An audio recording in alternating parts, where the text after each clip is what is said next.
પગમાં કન્ટિન્યુ સોજા રહેતા હતા 2-3 વર્ષ થયા. હા તો પછી દવા લીધી, રિપોર્ટ કરાવ્યા, કઈ ફેર ન પડ્યો. પછી આ બાજુમાં રહેતા તો ઉમેશભાઈ અમારો એનો કોન્ટેક્ટ થયો. હા તો આજ 2 દિવસ ત્યાં લીધો તો મને 30-40% રાહત છે.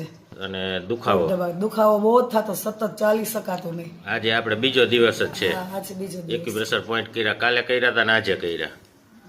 એક જ દિવસમાં આજે આ બીજો દિવસ છે. એટલે કેટલી રાહત છે તમને અત્યારે? 30-35% રાહત થઈ ગઈ. દુખાવો ઓછો ઘણો થઈ ગયો છે. દુખાવો ઓછો થઈ ગયો. અને કમરમાં ઘણો ફેર પડી ગયો. પહેલે જ દિવસે તો ફેર પડી ગયો હતો. પહેલે જ દિવસે. આજે દુખી જ નથી ને કમર? તો આજે દુખી કમ્પ્લીટ ખાલી પગ અને હાથ દુખતો હતો. પગ ને હાથ દુખે છે. અને હોજામાં સોજામાં 30% રાહત થઈ ગઈ. 30% રાહત થઈ ગઈ. અને કેટલા સમયથી તકલીફ હતી? 3 વર્ષ થયા.